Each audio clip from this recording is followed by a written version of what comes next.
एक पिता की दर्द भरी कहानी। एक गांव में छोटा सा बच्चा था। उसके पिता तो थे लेकिन माँ की मृत्यु हो गई थी। पिता सारा दिन काम करता और अपने बेटे को पाल पोस कर बड़ा करता है। वह सारे सुख अपने बेटे को देता है जो एक माँ दे सकती थी। उस पिता ने कभी कुछ नहीं मांगा, सिर्फ इतना ही मांगा कि मेरे बेटे को कोई परेशानी ना हो। दिन बीतते गए, बेटा पढ़ लिख कर अच्छा जॉब भी करने लगता है और वह शहर में रहने लगता है। कुछ दिन बाद वह अपने पिता से मिलने आता है और कहता है, पापा मुझे कुछ पैसों की ज़रूरत है। मैं चाहता हूँ कि शहर में ज़मीन खरीदकर अपना घर बना लूँ। पिता इस बात को सुनकर बहुत खुश होता है। सोचते हैं कि मेरा बेटा एक ना एक दिन मेरा नाम करेगा। जिंदगी भर की बचाई हुई पूंजी निकालकर अपने बेटे को दे देता है। बेटा शहर चले जाता है और उन पैसों से अपना घर बना लेता है। पिता इधर इंतजार करता रहता है कि मेरा बेटा फिर से आएगा, एक ना एक दिन तो मेरे पास ही आएगा।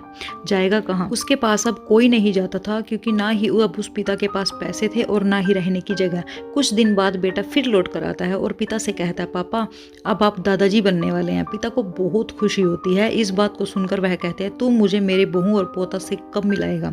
बेटा कहता है, बस पापा थोड़े दिन और। पापा मुझे कुछ पैसों की और जरूरत है, क्योंकि आजकल थोड़ा जॉब में खींच बीच हो रहा है, जिसके कारण मुझे कुछ दिन के लिए सस्पेंड कर दिया गया है। पिता के पास कुछ नहीं रहता है देने के लिए, लेकिन फिर भी कहता है, अच्छा बेटा तू रुक, मैं अभी आया कुछ पैसों का बंदोबस्त करके।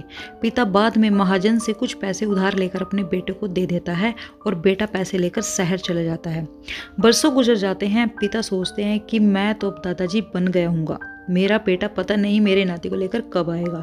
फिर सोचने लगता है, समय नहीं मिलता होगा इसलिए मेरा बेटा अभी तक आया नहीं, वरना आया जरूर होता। तब तक महाजन 2-3 आदमी को लेकर उस पिता के घर पर आता है और कहता है, आपके वादे के मुताबिक मैं पूरे 3 महीने बाद आया हूँ आपसे पैसे लेने के लिए। पिता कहते हैं, मेरे पास पैसे नहीं है देने के लिए।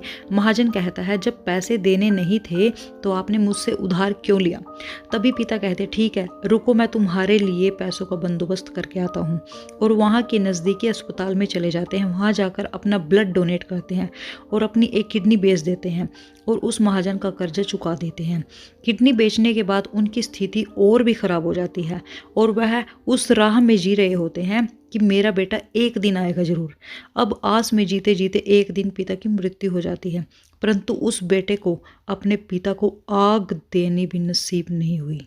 दोस्तों अगर आपको वीडियो अच्छी लगे तो भाई हाथ जोड़ के रिक्वेस्ट है, मेरे चैनल को जरूर सब्सक्राइब करना। Thank you.